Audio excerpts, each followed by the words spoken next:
Shalom. Shalom. Kembali lagi kita bertemu di Mukjizat Zaman Now. Lebih semangat ya semuanya untuk bertemu di malam hari ini kita.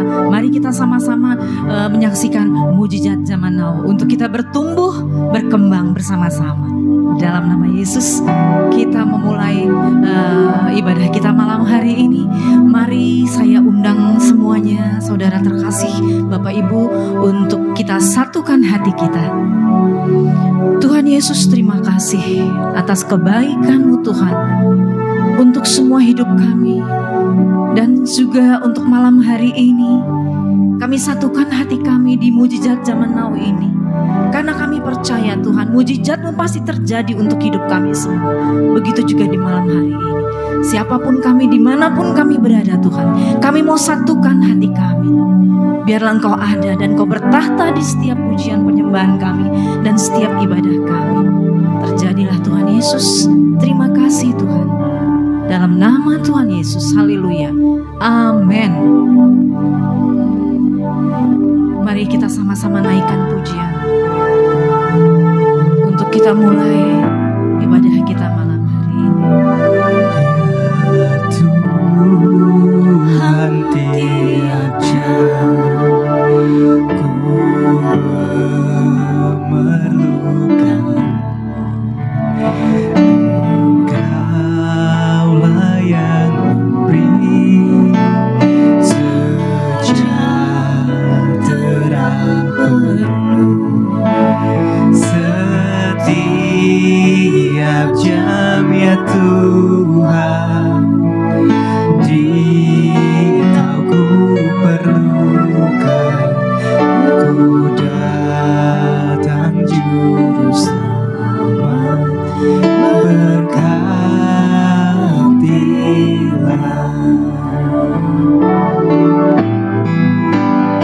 Ya Tuhan tiap jam ku memerlukan Engkaulah yang memberi sejahtera penuh setiap jam ya Tuhan. Jika ku perlukan, ku datang juru selamat, berkatilah.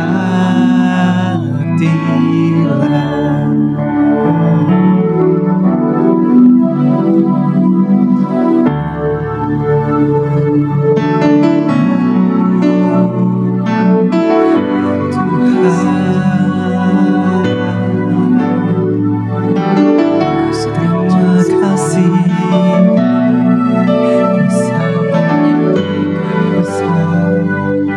kuasa-Mu indah, hanya Kau Tuhan. Kami puji, kami tinggikan besar kuasa-Mu.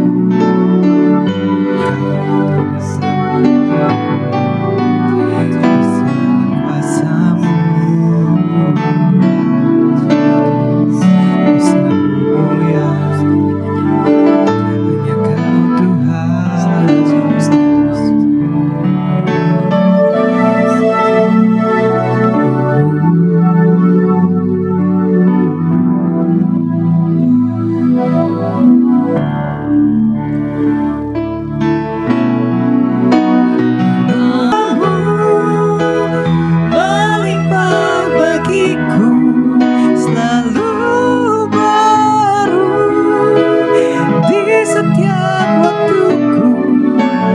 Kebenaran-Mu dan perkenanan-Mu mengikutiku.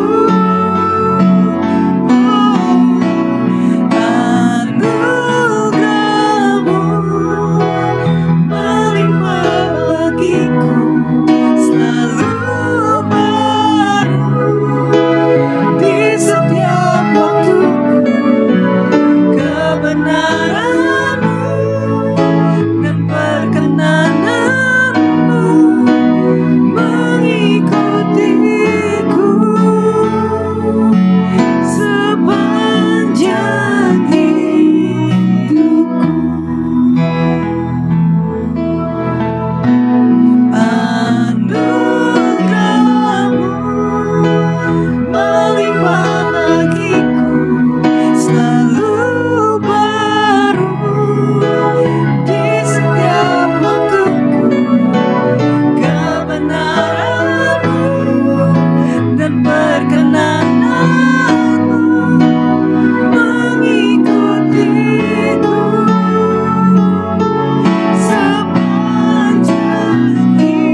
atas anugerah-Mu. Ku nikmati semua kebaikan-Mu.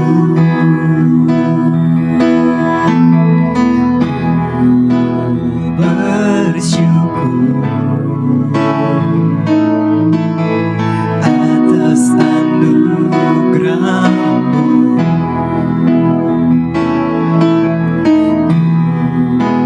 Nikmati semua kebaikan-Mu, anugerah-Mu melimpah bagiku, selalu baru di setiap waktuku. Kebenaran-Mu dan perkenanan-Mu mengikutiku.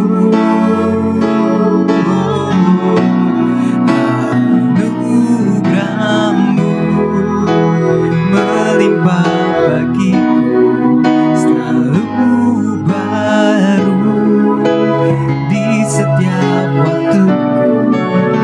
Kebenaran-Mu dan perkenanan-Mu mengikutiku sepanjang hidupku. Kebenaran-Mu dan perkenanan-Mu mengikutiku sepanjang hidupku. Kebenaran-Mu dan perkenanan-Mu mengikutiku sepanjang hidupku.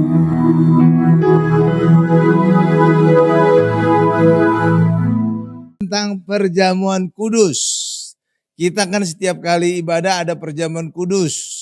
Ya, kenapa pada gereja lain itu bisa setahun sekali pada saat Paskah atau mungkin sebulan sekali, ada seminggu sekali. Kalau kita banyak sekali setiap kali ibadah, tapi khususnya hari Minggu. Amin Bapak Ibu ya. Luar biasa kan? Kenapa sih? Ini alasannya. Supaya saudara bisa paham.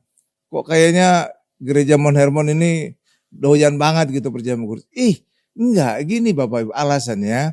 Karena ketika kita perjamuan kudus, ayat Lukas 22 ayat 19 dikatakan bahwa lakukanlah, Tuhan Yesus berkata, lakukanlah perjamuan kudus untuk mengingat akan Yesus. Saudara ingat Yesus itu pingin sesering mungkin kan? Lah iya dong, sesering mungkin dong. Jadi saat ibadah, kita harus selalu berfokus kepada Yesus. Harus ingat Yesus. Makanya harus kita lakukan sesering mungkin, itu setiap ibadah. Supaya apa? Ibadah kita selalu berfokus kepada Tuhan Yesus. Amin Bapak Ibu. Iya, kalau gereja lain terserah lah, urusan mereka lah. Tapi kalau gereja Mount Hermon Church itu adalah kita harus selalu berfokus kepada Yesus, maka selalu ditandai dengan perjamuan kudus. Ya, dan ini saya baca ayatnya Matius 26 ayat 26 sampai 28 ya. Ini adalah pada saat Tuhan Yesus mengadakan perjamuan kudus dengan murid-muridnya. Nih saya baca. Dan ketika mereka itu apa? Murid-murid dan Tuhan Yesus sedang makan, Yesus mengambil roti. Katakan sama-sama saya, roti. Nah, ingat ya roti ya yang diambil Yesus. Nah, lanjut, mengucap berkat, memecah-mecahkannya, lalu memberikannya kepada murid-muridnya dan berkata, ambillah, makanlah, inilah tubuhku. Lihat, bukan lagi dikatakan ambillah, makanlah, inilah roti. Tidak Bapak Ibu, saudara lihat itu. Berubah menjadi tubuh Yesus. Nah, nggak tahu gimana saya. Banyak di luar sana gereja merubah, menambah kata lambang tubuh Yesus. Di mana lagi ada kata lambang di sini? Bisa-bisanya mereka. Padahal itu berbahaya. Karena Alkitab berkata, barang siapa menambah firman Tuhan, itu akan mengalami kutuk. Barang siapa mengurangi firman Tuhan juga mengalami kutuk. Kan bahaya kan? Makanya jangan suka nambah-nambahi. Oke, lanjutkan lagi. Jadi berubah ya. Roti menjadi tubuh Yesus ya. Saudara, saat perjamuan kudus itu dituntut punya iman. Bahwa roti itu berubah menjadi tubuh Yesus. Amin Bapak Ibu. Lanjut. Ya, ada 27. Sesudah itu ia mengambil cawan, mengucap syukur. Jadi diambil itu cawan ya. Cawan ini apa? Berisi anggur. Oke. Mengucap syukur artinya Tuhan Yesus mendoakan. Lalu memberikannya kepada mereka. Mereka itu siapa? Murid-murid. Dan berkata, minumlah kamu semua dari cawan ini. Ayat 28. Sebab inilah darahku. Lihat berubah. Dari cawan berisi anggur menjadi darah Yesus. Darah perjanjian. Nah ini tulisannya darah perjanjian. Kalau versi bahasa Inggris, King James Version atau New. Itu adalah ada kata new-nya. Oke Bapak Ibu ya. Nggak tahu saya kenapa bisa hilang darah perjanjian baru. Cuma ditulis darah perjanjian. Yang ditumpahkan bagi banyak orang untuk pengampunan dosa. Saudara lihat itu? Jadi yang diangkat, yang diambil Yesus adalah cawan berisi anggur. Dan Yesus mengucap syukur. Dan ketika diberikan kepada murid-murid. Bukan lagi berupa anggur, tapi telah menjadi darah Yesus. Tidak ada kata lambang kan? Makanya aneh ketika ada di luar sana gereja menambahi lambang darah Yesus. Gimana ada kata lambang? Itu artinya apa? Kenapa mereka menambahkan kata lambang? Karena mereka berpikir, bagaimana mungkin roti menjadi tubuh Yesus? Bagaimana mungkin anggur menjadi darah Yesus? Mereka menjengkali kuasa Tuhan. Mereka tidak percaya kuasa Tuhan. Padahal bagi Tuhan menciptakan langit dan bumi saja dengan berfirman, apalagi sekedar merubah roti menjadi tubuh Yesus, apalagi merubah anggur menjadi darah Yesus. Itu gampang sekali. Makanya saat perjamuan kudus kita perlu iman. Amin Bapak Ibu. Amin. Perlu iman. Iya, makanya kalau kita nggak punya iman, kita bingung bagaimana roti menjadi tubuh Yesus. Bagaimana anggur menjadi darah Yesus. Gitu ya Bapak Ibu ya. Makanya saat perjamuan kudus kita harus punya iman. Itulah sebabnya ketika kita perjamuan kudus, saudara boleh memberikan kepada anak saudara. Amin Bapak Ibu ya. Ya, tapi yang mendoakan, yang mengangkat itu terlebih dahulu orang tuanya. Sama seperti karena ini sudah digambarkan saat Paskah pertama di Mesir. Orang tua yang memotong domba Paskah dimakan seisi rumah. Seisi rumah artinya apa? Termasuk anak-anaknya. Baca perjanjian lama Paskah pertama di Mesir. Seluruh rumah. Nggak ada dikatakan cuma orang tua aja. Enggak. Tapi yang memotong domba Paskah orang tuanya. Jangan anak. Bisa terpotong juga tuh leher anak. Benar Bapak Ibu? Hal yang sama juga. Yang mengangkat perjamuan kudus orang tua. Setelah didoakan baru diberikan kepada anaknya. Oke. Tapi ada ajaran di luar sana. Dibilang anak kecil nggak boleh. Lah itu kan iman orang tuanya. Memang anak kecil belum punya iman. Makanya orang tua yang mengangkat. Orang tua yang berdoakan. Paham Bapak Ibu? Nah, jadi saudara bisa juga membawa perjamuan kudus nanti diberikan kepada anak saudara. Boleh. Dasarnya apa? Paskah pertama di Mesir. Domba Paskah dimakan seisi rumah. Bukan hanya orang tua saja. Amin Bapak Ibu. Tuh. Oke Bapak Ibu ya. Makanya pendeta juga pelajari itu Paskah pertama di Mesir. Karena kalau pendeta salah, kesalahan itu akan transfer kepada jemaat. Kan bahaya kan? Jadi berlipat ganda kesalahannya. Iya gawat. Pendeta gak boleh salah di mimbar ya. Oke. Hati-hati pendeta ya. Demikian juga ini. Lambang itu juga hati-hati. Gak ada kata lambang sini. Tapi ada yang nambahin. Kan kesalahan itu kan ditransfer kepada jemaat juga kan. Kan jemaat kan ngikuti juga kan. Saya bilang iya. Baca hati-hati ayat. Jangan merubah-rubah. Itu kutuk nanti. Karena kita Wahyu berkata. Tidak boleh menambah firman. Tidak juga boleh mengurangi firman. Karena ada kutuk. Kalau kita melakukan menambahi atau mengurangi firman. Amin Bapak Ibu. Iya bukan kata saya. Kata ayat di kitab Wahyu. Nggak percaya baca aja nanti dulu Pak. Oke Bapak Ibu ya. Nah tadi ayat 28 itu coba Bu. Sekarang kita tampilkan ayat 28-nya tapi versi bahasa Inggris. Bahwa menunjukkan ada kata new-nya. Perjanjian baru. New Covenant atau New Testament. Itulah versinya. Nggak tahu saya King James yang Testament atau yang New-nya yang Testament atau Covenant nggak tahu. Pokoknya ada kata New-nya. Bu, mana? Matius 26 ayat 28. Versi bahasa Inggris. Terserah New King James atau King James. 28. Nah, itu kata new. Di blok aja kata new-nya, Bu. Yang paling kanan itu. New Covenant kan. Tuh kan ada kata new-nya kan. Nggak tahu Alkitab bahasa Indonesia nggak ada. Cuma disebut darah perjanjian. New-nya di mana itu? Lihat tuh Bapak Ibu. New Covenant ya. Atau ini King James atau New King James? New. Kalau new berarti covenant. Kalau yang lama King James saja itu adalah Testament. New Testament. Oke ya Bapak Ibu ya. Oke. Nah kan ada buktinya kan. Saya bilang hilang. Tuh buktinya Alkitab bahasa Inggris ada. Oke Bapak Ibu ya. Tuh kan lebih mantap. Oh iya benar ada yang hilang. Kalau kita nggak bandingkan bahasa Inggris. Saudara nggak bisa tahu ada yang hilang. Iya. Oke lanjut. Jadi itulah Bapak Ibu, karena itu perjamuan kudus sangat penting karena gambaran penderitaan dan kematian Tuhan Yesus. Tubuh Yesus terpecah akibat cambukan. Ya, dan itulah tubuh Yesus yang kita makan. Itulah bilur-bilur Yesus yang menyembuhkan kita, memberkati kita. Saudara, makan bilur Yesus akan sembuh atau telah sembuh? Telah sembuh. Bukti ayatnya mana Pak? 1 Petrus 2 ayat 24. Coba. Jadi sebenarnya oleh bilur-bilur Yesus kita sembuh, itu bukan bukan sembuh aja, telah sembuh, ada kata telahnya. Jadi sebenarnya kesembuhan kita sudah terjadi. Loh Pak, sudah terjadi kok saya masih sakit Pak. Itu loh Bapak Ibu. Sebenarnya sudah tersedia. Bagian kita hari ini dengan imanlah kita tarik kesembuhan yang telah tersedia tadi sehingga kita alami dalam kehidupan. Sehingga kita mengalami sembuh secara jasmani. Amin Bapak Ibu. Kenapa bisa telah Pak? Karena Yesus menyembuhkan kita oleh bilurnya. Kapan Yesus mengalami bilur? Disalib. 2000 tahun yang lalu. Jadi artinya kesembuhan itu sudah tersedia 2000 tahun yang lalu. Tuh. Sebelum kita lahir malah. Jadi coba kita baca ayatnya 1 Petrus 2 ayat 24b. Nih saya bacakan ya. 1 Petrus 2 ayat 24b ya. Oleh bilur-bilurnya kamu telah sembuh. Tuh, ada kata telahnya kan? Tuh, benar kan Bapak Ibu ya? Telah, bukan akan. Bukan mudah-mudahan. Jadi itu bentuk sudah terjadi. Bentuk past tense. Tuh, benar ya Bapak Ibu ya? Bukan future ya, bukan akan ya. Bukan ya. Tuh. Jadi sebenarnya di alam roh ini itu sudah tersedia semuanya. Karena Yesus telah menyediakannya 2000 tahun yang lalu lewat kematiannya di atas kayu salib.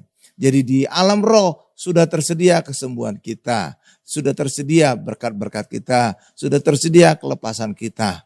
Lalu bagaimana kita alami Pak? Semua yang sudah tersedia di alam roh ini, itulah kita tarik lewat iman kita. Kita tarik lewat iman kita. Kita tarik lewat iman kita. Ketika kita sakit, kita imani kita sembuh. Maka kita tarik kesembuhan yang telah tersedia 2000 tahun lalu untuk kita alami sekarang. Gitu. Ketika saudara kekurangan, saudara imani, kita tarik berkat Tuhan itu yang sudah tersedia 2000 tahun lalu sehingga kita alami sekarang.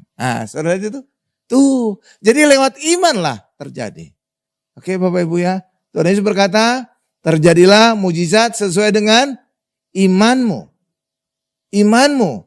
Tidak ada dikatakan terjadilah mujizat sesuai dengan perbuatanmu. Enggak ada. Enggak ada kan?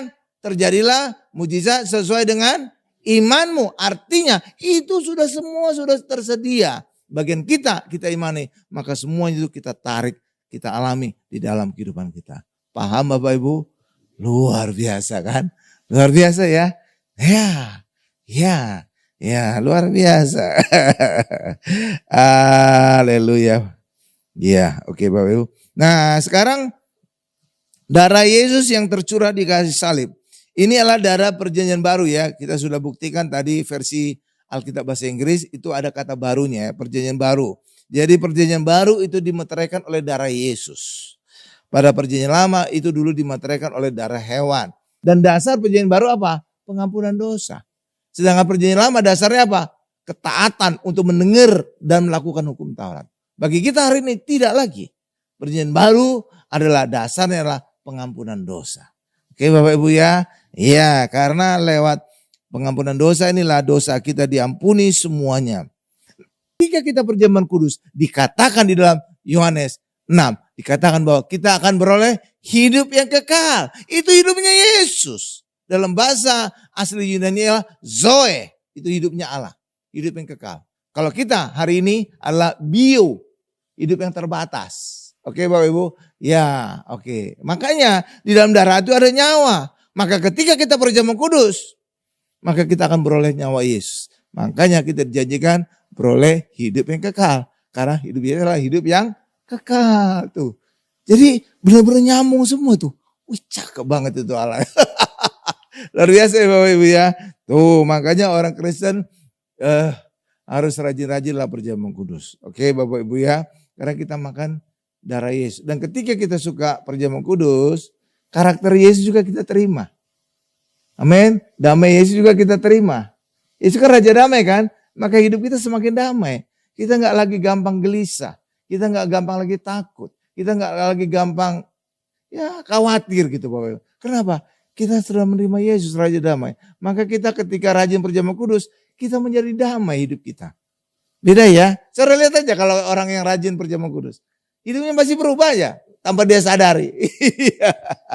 Luar biasa ya. Kenapa? Karena ketika kita makan darah Yesus, nyawa Yesus kita terima, termasuk juga karakter Yesus. Amin.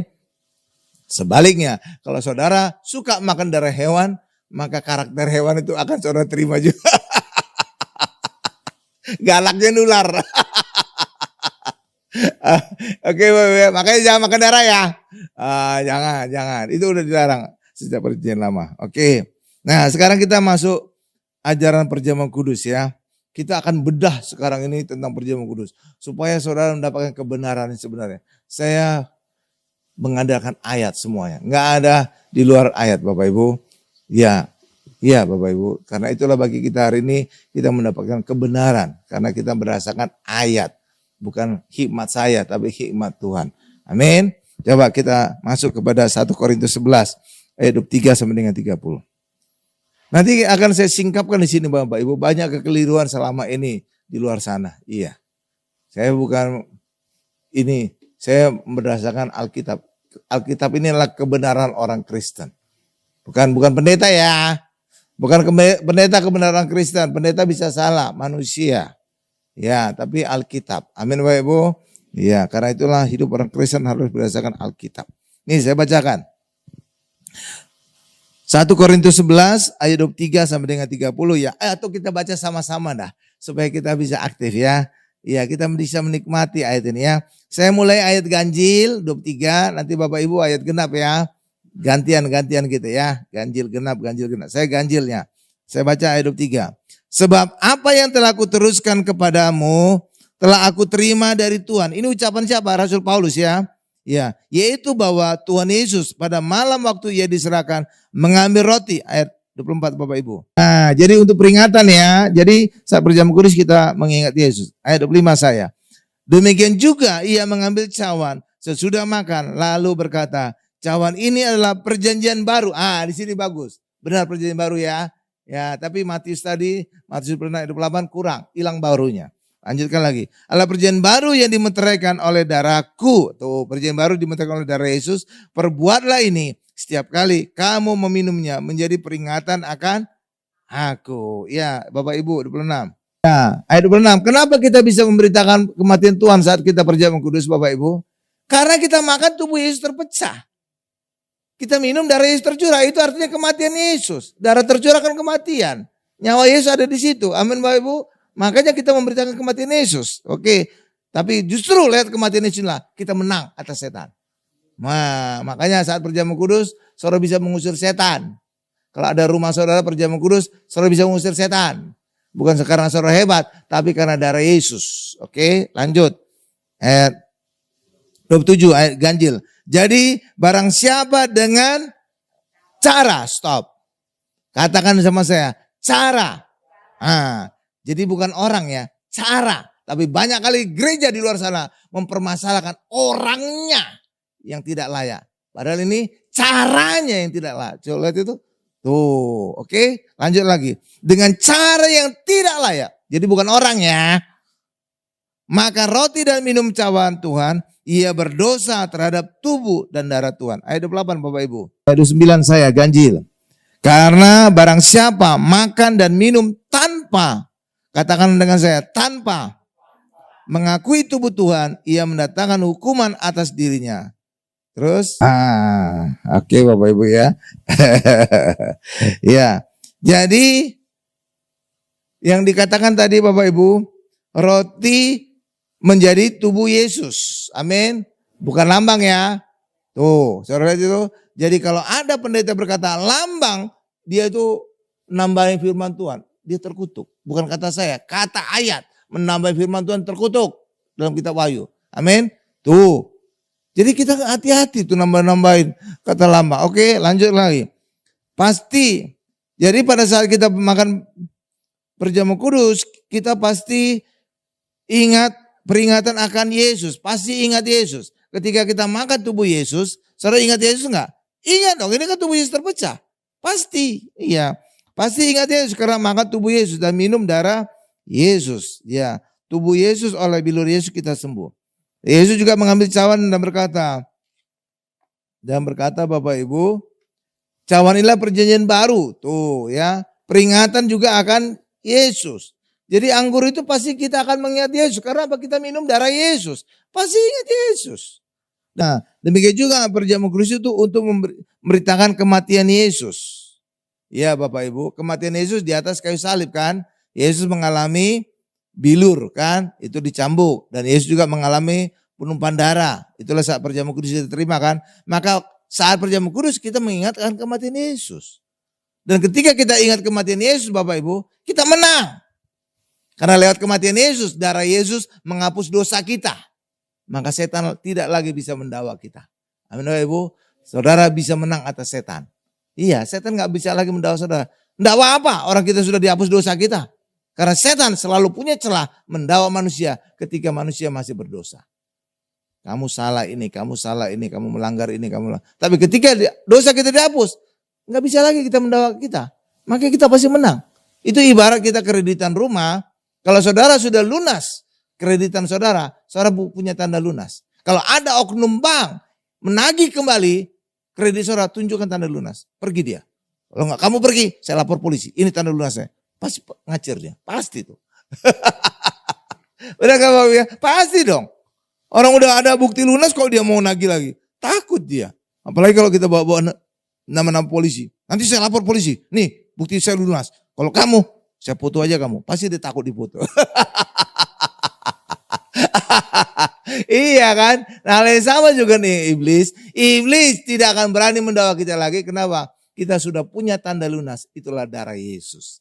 Itulah sebabnya di dalam kitab Wahyu dikatakan oleh darah Yesus kita kalahkan setan. Nah itu maksudnya Bapak Ibu.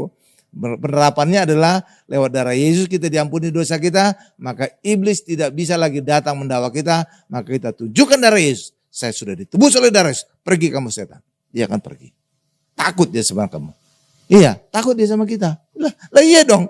Dia gak ada hak lagi mendakwa kita kan. Lah dakwa apa? Orang dosa kita sudah diampuni oleh darah Yesus. Berapa Ibu? Itulah sebabnya dikatakan oleh darah Yesus kita kalahkan setan. Ah itu Bapak Ibu. Demikian juga ketika rumah kita ada setannya. Biasanya rumah baru ada setannya. Kenapa? Saat pembangunan kadang-kadang tukangnya minta ditanam kepala kambing, kepala kebo di lantai. Atau digantung tandan pisang gitu. Itu undang-undang setan itu. Iya. Makanya seringkali rumah-rumah baru itu harus sebelum kita tinggali harus dibersihkan dulu. Itu lewat apa? Perjamuan kudus dan minyak urapan. Oke Bapak Ibu ya. Oke, kantor juga gitu. Kadang-kadang kan ada aja ritual-ritual. Ya ritual-ritual tambah sari itu ngundang setan. Oke Bapak Ibu ya. Oke mantap. Kadang-kadang juga mobil baru juga kalau perlu. Kadang-kadang apa? Iya saat pabrik itu kadang-kadang ada memecahkan kendila atau ada ritual gitu kan. Oh ya kadang-kadang ya itu kan untuk satu produksi kan. Itu termasuk juga mobil kita yang baru kita beli barangkali itu. Oke Bapak Ibu ya. Nah makanya perlu ditahirkan benda-benda demikian. Amin. Makanya rumah baru, mobil baru. Ya oke. Oke Bapak Ibu ya. Nah itulah. Jadi ditahirkan. Nah saat ada rumah setan juga perjamuan kudus saja. Itu akan bersih itu rumah itu. Oke Bapak Ibu ya. Perjamuan kudus terus diurapi. Udah setan gak akan berani di situ.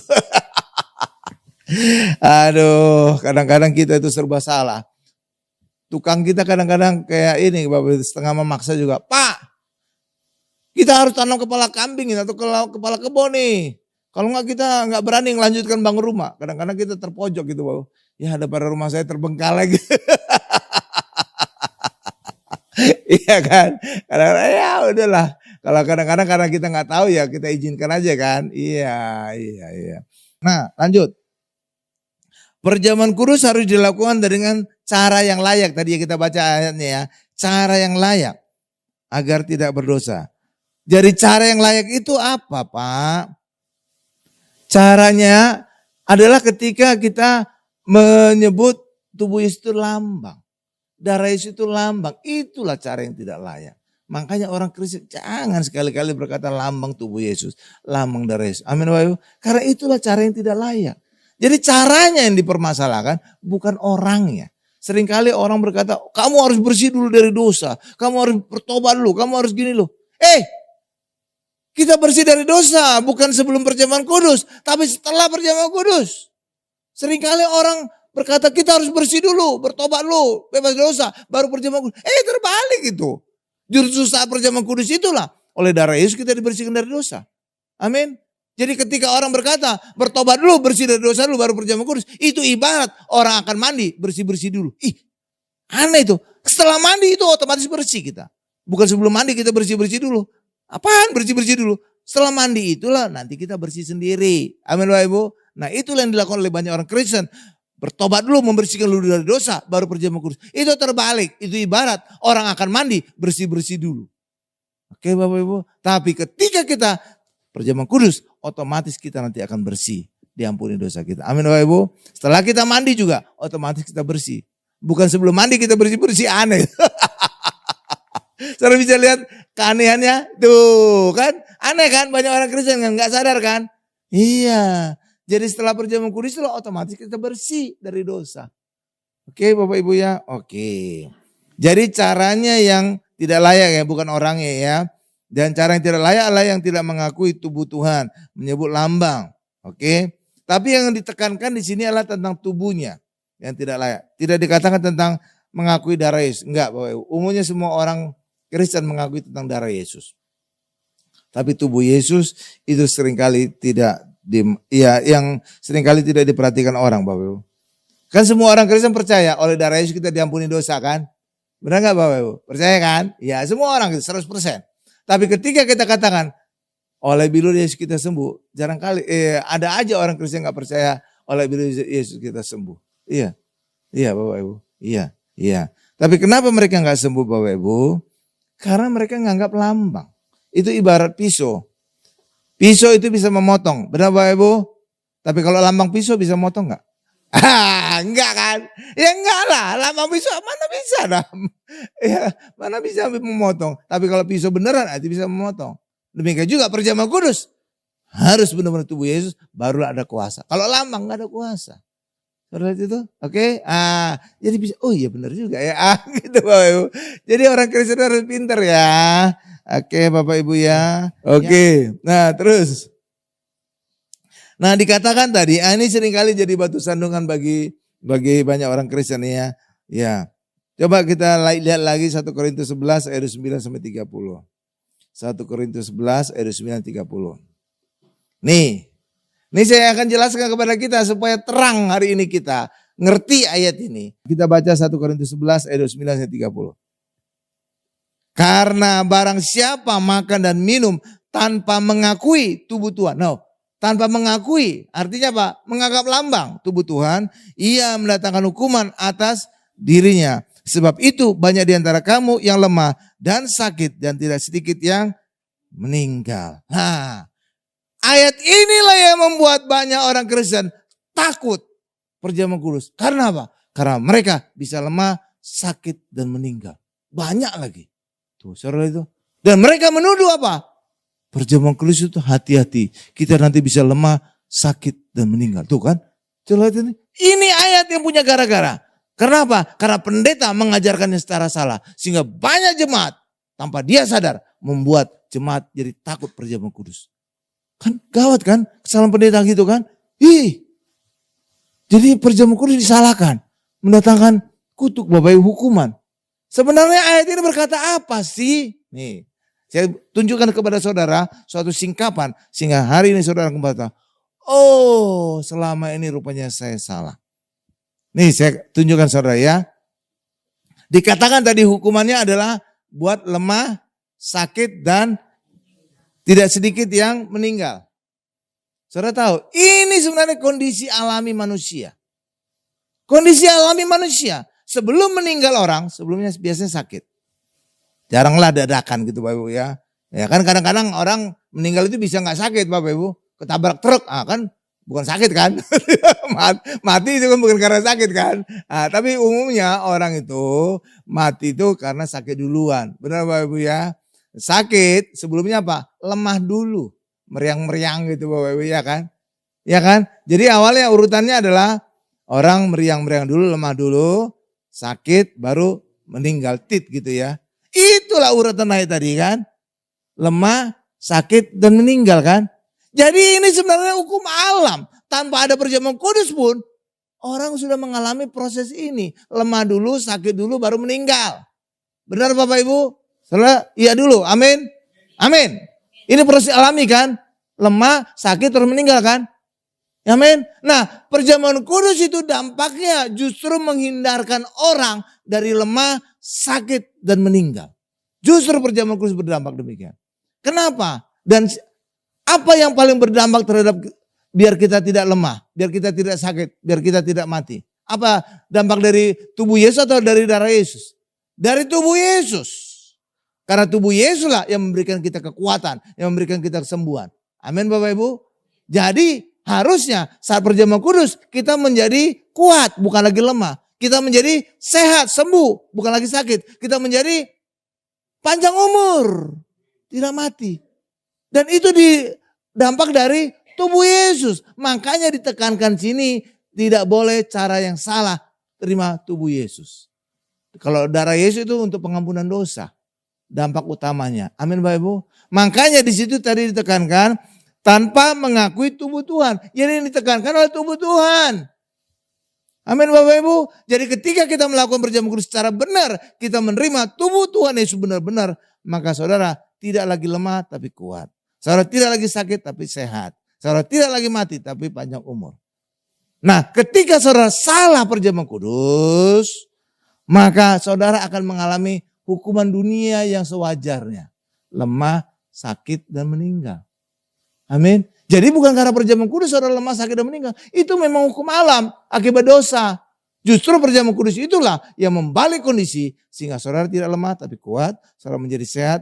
Saudara tidak sakit tapi sehat. Saudara panjang umur tidak lagi mati. Amin Bapak Ibu. Nah tapi gak tahu disalah mengerti orang. Seakan-akan perjamuan kudus itu membuat orang lemah, sakit dan meninggal. Terbalik itu. Karena tanpa perjamuan kudus pun orang akan mengalami demikian. Lemah dulu, sakit. Justru kehadiran perjamuan kudus membuat kita tidak mengalami hukuman atas dunia ini. Tapi kita dibebaskan dari hukuman dosa, hukuman atas dunia. Sehingga kita tidak lagi lemah tapi kuat. Kita tidak lagi sakit tapi sehat. Kita tidak lagi mati tapi panjang umur. Tuh lihat. Iya kan. Nah sekarang saudara, oh iya juga ya. Tanpa perjamuan kudus juga semua orang akan mengalami demikian. Tetangga sebelah juga mengalami demikian. Sebelum mati kan mereka sakit dulu. Sebelum sakit apa? Lemah dulu kan. Semua orang ngalamin ya. Karena memang dunia memang sudah dihukum. Tapi ketika kita terima perjamuan kudus, hukuman dunia ini tidak lagi kita alami. Sehingga kita bukan lagi lemah tapi kuat, bukan lagi sakit tapi sehat, bukan lagi mati tapi panjang umur. Soalnya itu. Jadi justru perjamuan kudus itu memberikan dampak merubah hukuman dunia. Amin. Tapi nggak tahu gimana, banyak pendeta menyalahartikan, oh perjamuan kudus itu bisa berdampak orang menjadi lemah, sakit dan meninggal. Aduh, baca yang teliti pendeta, kesalahanmu akan menular kepada jemaatmu. Banyak jemaat jadi takut perjamuan kudus karena kamu. Iya Bapak Ibu, iya. Makanya kita pendeta itu nggak boleh salah di mimbar. Kenapa? Kesalahannya akan menular kepada jemaat. Bisa berdampak yang gawat. Sehingga orang jadi takut perjamuan kudus. Tuh, wah, makanya hari ini saudara bisa mengerti, oh iya ya, tanpa perjamuan kudus juga orang di luar sana aja mengalami proses ini. Lemah dulu, sakit, kemudian meninggal. Tapi justru dengan kehadiran perjamuan kudus, ketika kita terima tubuh Yesus secara benar, kita percaya itu adalah tubuh Yesus benar-benar, bukan lambang, maka saudara tidak lagi lemah tapi kuat. Saudara tidak lagi sakit tapi sehat. Saudara tidak lagi mati tapi menjadi panjang umur. Paham Bapak Ibu? Berikan kemuliaan bagi Tuhan Yesus. Nah, jadi saya menjelaskan kita, oh gitu tuh Pak. Berarti selama ini saya salah dong. Iya, iya Dek. Iya anak-anak. Kayaknya saya harus ngajar guru sekolah minggu kali ya ke pendeta-pendeta ya. Oke ya. Itu ibarat ular tedung lah Bapak Ibu. Ular tedung kan orang Israel kan ada dalam satu kisah perjalanan di padang gurun ada ular tedung kan. Ya, sebenarnya ular tedung itu bukan didatangkan oleh Allah. Itu ular tedung itu memang ular padang pasir. Tapi selama bertahun-tahun bangsa Israel berjalan di padang gurun, ada perlindungan Tuhan. Sehingga walaupun ular tedung itu ada di sekitar mereka selama berjalan di padang gurun, itu tidak bisa menggigit mereka. Tapi ketika mereka memberontak kepada Allah dan Allah murka, Allah cuma cukup mencabut perlindungannya. Maka ular yang selama ini ada di sekitar mereka akan menyerang mereka. Amin Bapak Ibu. Hal yang sama juga dengan perjamuan kudus Bapak Ibu. Selama ini hukuman dunia itu ada di sekitar kita. Tapi ketika kita terima perjamuan kudus, tudung Allah itu turun atas kita. Sehingga kita terproteksi dari hukuman dunia. Sehingga kita tidak lagi lemah tapi kuat. Kita tidak lagi sakit tapi sehat. Kita tidak lagi mati muda tapi kita panjang umur. Paham Bapak Ibu? Tuh. Mari kita berdoa. Puji syukur Tuhan kami panjatkan depan-Mu Tuhan untuk setiap jemaat-Mu, untuk setiap penonton, untuk setiap netizen yang menyaksikan acara ini, acara mujizat zaman now ini, yang sakit Tuhan sembuhkan karena Tuhan mau dan mampu menyembuhkan kami karena nama Yesus ada di atas segala nama, ada di atas segala nama penyakit kami. Demikian juga usaha pekerjaan kami juga Tuhan berkati karena Tuhan kaya menjadi miskin agar kami menjadi kaya, agar kami diberkati. Terima kasih Tuhan Yesus, terima kasih. Apapun masalah kami Tuhan, kami percaya bersama dengan Yesus kami selalu punya solusi. Demikian juga Tuhan berikan damai di dalam keluarga kami, damai Kristus sehingga suami istri tetap menjaga kasih mula-mula, tetap mengasihi orang tua, mengasihi anak, anak menghormati orang tua dan mengasihi orang tua. Terima kasih Tuhan Yesus, berkati usaha pekerjaan kami, berkati juga istri yang di ibu rumah tangga, berkati juga anak-anak kami yang sedang studi sekolah, agar anak-anak kami menjadi anak sehat, cerdas, dan selalu dapat beasiswa, baik sekolah di luar negeri maupun di dalam negeri. Berkati mereka sampai studi S3-nya lulus dengan beasiswa. Terima kasih Tuhan Yesus. Terima kasih Pak Gari juga anak-anak kami dari segala pergaulan yang buruk, Pak Gari juga dari segala niat-niat orang yang jahat Tuhan. Terima kasih Tuhan Yesus, terima kasih Tuhan Yesus, dalam nama Yesus. Dan kami ingin akhiri doa ini dengan doa berkat. Mari Bapak Ibu semuanya, angkat kedua tangan kita, siap menanti kita untuk menerima berkat-berkat dari Allah Bapa yang Maha Kuasa. Berkat dari Allah Bapa yang Maha Kuasa, kasih karunia dari Tuhan Yesus dan penyertaan Roh Kudus menyertai kami semua mulai hari ini sampai selama-lamanya. Haleluya, sama-sama kita berkata, amin. Baik Bapak Ibu semuanya, saudara terkasih, kita sudah menerima berkat mujizat Tuhan malam hari ini dan sudah terima kasih untuk yang bergabung pada malam hari ini. Bapak Ibu, jangan lupa kita bergabung terus di mujizat zaman now selanjutnya. Tuhan Yesus memberkati kita semua.